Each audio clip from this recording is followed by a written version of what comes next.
The scent of coconut-scented lotion lingered in the air as Leah zipped up her floral suitcase. Bright bikinis, flowy dresses, oversized sunglasses, everything screamed freedom and sunshine. David stood by the bedroom door, arms crossed, watching her pack with a faint smile. "Girls' trip, huh?" he said, trying to sound casual. Leah looked up, grinning. "Yes, babe. Just me, Maddie, Priya, and Jules. 1 full week of no emails, no alarms, and definitely no husbands." She winked, but something about the playfulness didn't quite reach her eyes. David chuckled, though his gut twisted slightly. "You deserve it. You've been working nonstop. Just, be careful, alright?" She walked over and wrapped her arms around him. "Always," she whispered, pressing a soft kiss to his lips. "I'll miss you." He kissed her back, slower. Longer. "You better." At the airport, she turned back just before disappearing through security. Her eyes locked with David's for a heartbeat longer than normal. Almost as if she was memorizing his face. Then she was gone. That evening, David sat on the couch alone, TV remote in hand, flicking through channels aimlessly. The house already felt too quiet. He scrolled through Leah's Instagram. Nothing new. Maybe she was just trying to unplug. The next morning, he got a text. "Leah, landed safely. Love you." Then silence. No pictures. No updates. No beach selfies with the girls. No tagged photos. By day 3, David began to worry. He messaged her. "How's the trip? Miss you." No response. Instead, he got a one-liner 2 hours later. "Leah, sorry, bad Wi-Fi. Having fun. Miss you too." David stared at the message, unease settling in his chest like cold water. Leah loved social media. She lived for it. Bad Wi-Fi? In Cancun? Didn't seem like her. Then came the next red flag. Jules' fiancé posted a story. A clip of Jules, alone, sipping margaritas by the beach with the caption, "Solo time while the girls went out for the night." Wait, solo? David's brow furrowed. If Jules wasn't with them, where was Leah? He shook his head. Maybe he was overthinking. But deep down, something whispered, "You're not." Something was off. And this girl's trip? It was just beginning to unravel. Leah returned home a day early. David opened the front door to find her standing there, bags in hand, wearing an oversized hoodie that swallowed her frame. Her skin had a golden glow, and she smiled, but her eyes darted away when he tried to meet them. "You're early," he said, surprised. "Flights were getting delayed," she mumbled. "Managed to catch a standby. Didn't want to get stuck there." No hug. No kiss. Just an awkward brush past him. That night, she unpacked quietly. David noticed she skipped her usual routine, no photos to show, no souvenirs, no funny stories. She just said, it was okay, and went straight to bed. But David couldn't sleep. The house felt different now. Like she'd brought something back with her, and it wasn't just her suitcase. The next morning, he noticed something strange. She changed in the bathroom, locking the door. She'd always been open with him, never shy. But now, she acted like she had something to hide. That's when he saw the tan lines.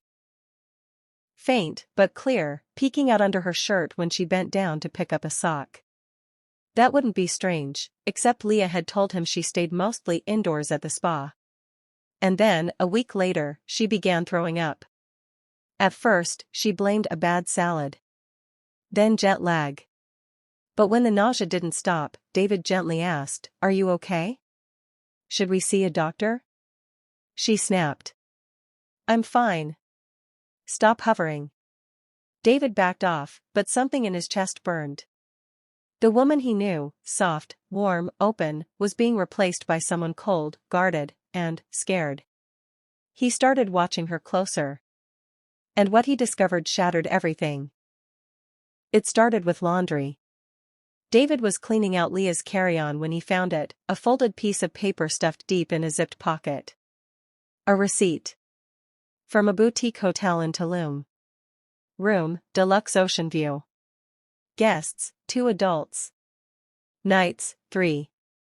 David's pulse spiked. 2 adults? He grabbed his phone and searched the hotel.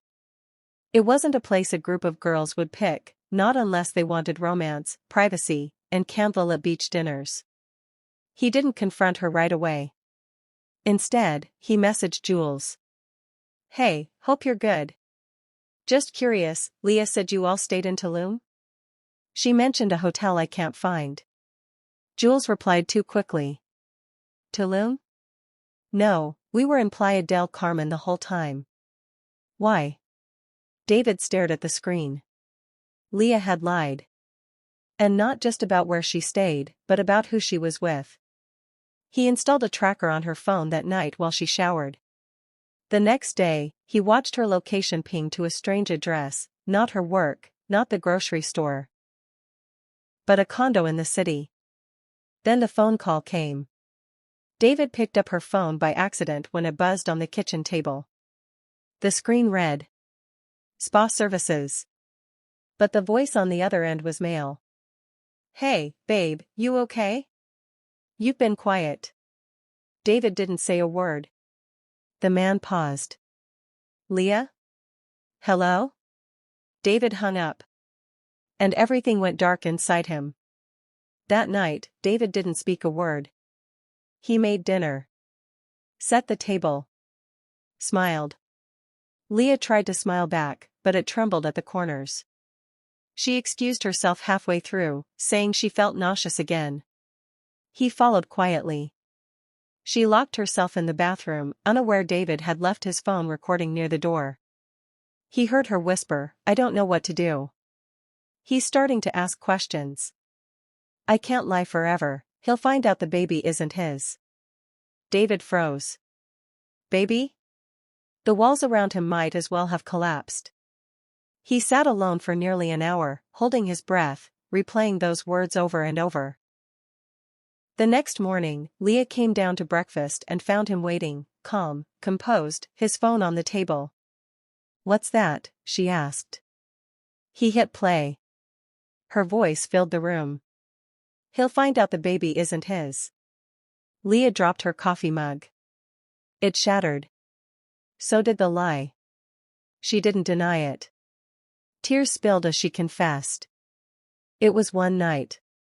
I was drunk. I was angry. You weren't listening. I didn't plan for this." David cut her off. "So whose is it?" I don't know," she whispered. "Was it the man you listed as spa services?" Silence. That was answer enough. David didn't scream. He didn't throw anything. Instead, he stood, walked upstairs, and came back with a packed suitcase. He placed it gently by the door. "You can go now," he said softly. "You won't be raising that child in my house." Leah sobbed. "Please. David, we can fix this. I was scared. I made a mistake." He didn't respond. 2 weeks passed. She stayed at a friend's place. David ignored her texts, until one came that changed his mind. "If we do a paternity test, and the baby's yours, can we talk?" He agreed. The results came in a week later. David opened the envelope with shaking hands. Probability of paternity, 0%. He stared at the result, then looked at Leah sitting across the table, hopeful, teary-eyed, fragile. He placed the paper down and leaned forward. "Leah," he said quietly, "you lied to me about the trip. About the hotel. About the baby." She swallowed. "I know. I was ashamed." He narrowed his eyes. "Then tell me something honestly, that night, in Tulum. Was it the only time?" Her lips parted. Then closed. And in that pause, in her silence, he got the real answer. David stood, grabbed his coat, and walked out the door, this time, for good.